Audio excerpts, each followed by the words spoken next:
Prasad sir പറഞ്ഞത് ശരിയാണ്. അദ്ദേഹത്തിൻ്റെ നാട്ടിലാണ്, കോവൂരാണ് ഞാൻ ജനിച്ചത്. എൻ്റെ അമ്മയുടെ അവിടെയാണ്. എൻ്റെ അച്ഛൻ്റെ വീട് കൊട്ടാരക്കര മാവടിയാണ്. പക്ഷെ ഞാൻ വളർന്നത് ശാസ്താംകോട്ടയിലാണ്.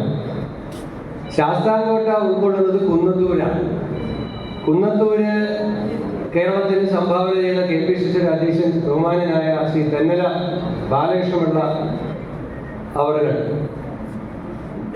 നമ്മുടെ എല്ലാം ബഹുമാനനായ എൻ്റെ നിയോജക മണ്ഡലത്തിൻ്റെ ഒരു ഭാഗം നെടുമ്പനയാണ്. ആ നെടുമ്പന പണ്ട് ചാത്തന്നൂർ മണ്ഡലത്തിലായിരുന്നു. ചാത്തന്നൂരിൻ്റെ MLAയും KPCCയുടെ പ്രസിഡന്റുമായിരുന്ന പത്മരാജൻ സാറിൻ്റെ ഒക്കെ പ്രൗഢമായ പാരമ്പര്യമുള്ള ഒരു ജില്ലയാണ്. ആ ജില്ലയിൽ നിന്നും KPCCയുടെ വർക്കിംഗ് പ്രസിഡന്റായി എനിക്ക് പ്രവർത്തിക്കാൻ പാർട്ടി അവസരം തന്നു. എനിക്ക് തൊട്ടു മുമ്പും കൊല്ലത്തെ കോൺഗ്രസിനെ അംഗീകരിച്ചുകൊണ്ട് ശ്രീ കൊടിക്കുന്നിൽ സുരേഷ് അദ്ദേഹത്തിന് KPCCയുടെ വർക്കിംഗ് പ്രസിഡന്റായി പ്രവർത്തിക്കാൻ അവസരം നൽകിയിരുന്നു. ഈ ഒരു വലിയ ഉത്തരവാദിത്തമാണ്. പ്രത്യേകിച്ച് ഈ DCC ഓഫീസിൽ നിന്ന് ഒരു അനുമോദനം, ഒരു പിന്തുണ, ഒരു സ്വീകരണം കിട്ടുമ്പോൾ വ്യക്തിപരമായി എനിക്ക് വലിയ സന്തോഷമുണ്ട്. കാരണം ഞാൻ ഈ ജില്ലാ കോൺഗ്രസ് കമ്മിറ്റി ഓഫീസിലേക്ക് ആദ്യമായി കടന്നു വരുന്നത് ശാസ്താംകോട്ട കോളേജിലെ KSUവിൻ്റെ ഒരു സാധാരണ യൂണിറ്റ് കമ്മിറ്റിയുടെ പ്രവർത്തകനായി. അന്ന് ജില്ലാ KSU കമ്മിറ്റിയുടെ പ്രസിഡന്റ് ശ്രീ P. ജർമിയാസ. ഈ ബിൽഡിംഗ് പൂർത്തിയായിട്ടില്ല.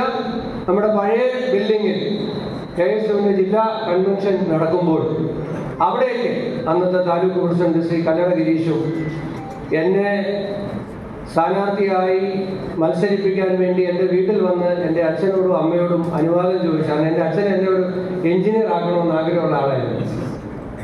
അദ്ദേഹം ഒരു ഓവർസിയറായിരുന്നു വാട്ടർ അതോറിറ്റി. അപ്പോൾ അദ്ദേഹം എഞ്ചിനീയർമാരുടെ താഴെ ജോലി ചെയ്തിരുന്ന ഒരു ഓവർസിയറായിരുന്നു. അപ്പോൾ അതുകൊണ്ട് അദ്ദേഹത്തിന് ഒരു ആഗ്രഹം ഉണ്ടായിരുന്നു ഞാനൊരു എഞ്ചിനീയർ ആകണമെന്നുള്ളത്. അപ്പോൾ അതുകൊണ്ട് തന്നെ വിദ്യാർത്ഥി സംഘടനാ പ്രവർത്തനത്തിലൊക്കെ ഇറങ്ങുന്ന സമയത്ത് വീട്ടിൽ വലിയ എതിർപ്പായിരുന്നു. അപ്പോൾ കോളേജിൽ ആദ്യമായി ഫസ്റ്റ് പ്രീ ഡിഗ്രി റെപ്രസെൻറ്റേറ്റീവായിട്ട് എന്നെ സ്ഥാനാർത്ഥിയാക്കണം എന്ന് വീട്ടിൽ വന്ന് അനുവാദം ചോദിച്ചത് ശ്രീ അനിൽ എസാണ്. പക്ഷെ കൊല്ലത്ത് വന്നപ്പോൾ പുനലൂർ മണ്ഡലത്തിൻ്റെ വന്നപ്പോൾ എൻ്റെ പേര് ശ്രീ ആര്യാടൻ മുഹമ്മദ് പുനലൂർ അസംബ്ലിയിലേക്ക് എൻ്റെ പേര് നിർദ്ദേശിച്ചു. അപ്പം ഞാൻ വിചാരിച്ചു, അപ്പോൾ ശ്രീ ആര്യാടൻ എനിക്ക് തന്ന പോലെ ആയിരിക്കും അദ്ദേഹത്തിന് കുറേ പേര് അദ്ദേഹത്തിൻ്റെ കയ്യിലുണ്ട്. അപ്പോൾ അദ്ദേഹം പുനലൂരിലേക്ക് എൻ്റെ പേര് പറഞ്ഞപ്പോൾ ഞാൻ എന്തായാലും പുനലൂരിൽ നിന്ന് മത്സരിക്കാനായിരിക്കാൻ തീരുമാനിച്ചിരിക്കുന്നത് എന്ന് വിചാരിച്ചു. പക്ഷെ ഞാൻ അതിനുശേഷം ഞാനിങ്ങനെ എൻ്റെ മാവിയിലെ വീട്ടിൽ വന്നു. എൻ്റെ ഒരു കൂട്ടുകാരൻ ഈ ഭീമ ജ്വല്ലറിയുടെ മകൻ എൻ്റെ ക്ലാസ്മേറ്റാണ്. അപ്പോൾ അയാൾ എൻ്റെ മാവിയിലെ വീട്ടിൽ വന്നിട്ട് പറഞ്ഞു നമുക്ക് ആലപ്പുഴ വരെ പോവാം, അവിടെ നമ്മുടെ ഒരു എൻ്റെ ക്ലാസ്മേറ്റ് തന്നെ ഒരാളുടെ ബന്ധുവിൻ്റെ കല്യാണമുണ്ട്, അവിടെ പോകാൻ പറഞ്ഞു. എന്നെ വന്ന് ഈ മാവിടിയിൽ നിന്ന് കൂട്ടി ഞങ്ങൾ നേരെ ആലപ്പുഴ പോയി. ആലപ്പുഴ ചെന്നിട്ട് ചെങ്ങന്നൂർ ഞങ്ങളുടെ ക്ലാസ്സിൽ പഠിക്കുന്ന ഒരു സജീവൻ എന്ന് പറഞ്ഞൊരു വക്കീലാണ് അവിടുത്തെ ബാറിൽ. ഇപ്പോൾ അവിടുത്തെ ചെങ്ങന്നൂർ ബ്ലോക്ക് കോൺഗ്രസ് കമ്മിറ്റി പ്രസിഡന്റാണ്. സജീവൻ്റെ വീട്ടിലൊന്ന് ചെല്ലാം എന്ന് പറഞ്ഞ് ഞങ്ങൾ ആലപ്പുഴയിൽ നേരെ ചെങ്ങന്നൂരേക്ക് വരുമ്പോൾ എന്നെ ആളുകൾ ഫോണിൽ വിളിച്ചിട്ട് പറഞ്ഞു TV എഴുതി കാണിക്കുന്നു ചെങ്ങന്നൂരിൽ സ്ഥാനാർത്ഥിയാണ്. അപ്പം ഞാൻ യാദൃച്ഛികമായി ഈ മാവടിയിലിരുന്ന എന്നെ കാറിൽ കയറ്റി ആലപ്പുഴ കൊണ്ടുപോയി. ആലപ്പുഴയിൽ നിന്ന് ഒരു കാര്യമില്ലാതെ ആലപ്പുഴ വരെ വന്നതല്ലേ, നമ്മുടെ സുഹൃത്തിൻ്റെ വീട്ടിൽ പോകാമെന്ന് പറഞ്ഞാൽ അങ്ങനെ ചെങ്ങന്നൂരിൽ പോകുന്നു. പക്ഷെ ഞാൻ ആരോടും ഒന്നും പറഞ്ഞില്ല. കാരണം പാർട്ടി ഔദ്യോഗികമായി തീരുമാനിക്കാതെ ചെങ്ങന്നൂരുള്ള ആളുകളെ എനിക്ക് കാണാൻ പറ്റത്തില്ല. രാത്രിയായപ്പോൾ അന്ന് ശ്രീ ഉമ്മൻചാണ്ടിയും സാറ്, അന്നത്തെ PCC പ്രസിഡന്റ് ശ്രീ രമേശ് ചെന്നിത്തല, ഞാനും തിരിച്ചു പോരുന്നു വിളിച്ചു പറഞ്ഞു നാളെ രാവിലെ ചെങ്ങന്നൂർ പോയി ബ്ലോക്ക് പ്രസിഡന്റുമാരെയും പ്രധാനപ്പെട്ട നേതാക്കന്മാരെയും കാണണം, ചെങ്ങന്നൂരിൽ നിന്ന് മത്സരിക്കണം എന്ന് പറഞ്ഞു. ഞാൻ സൂചിപ്പിച്ചത് നമ്മളൊന്നും ഒന്നിനു വേണ്ടി പോയതല്ല.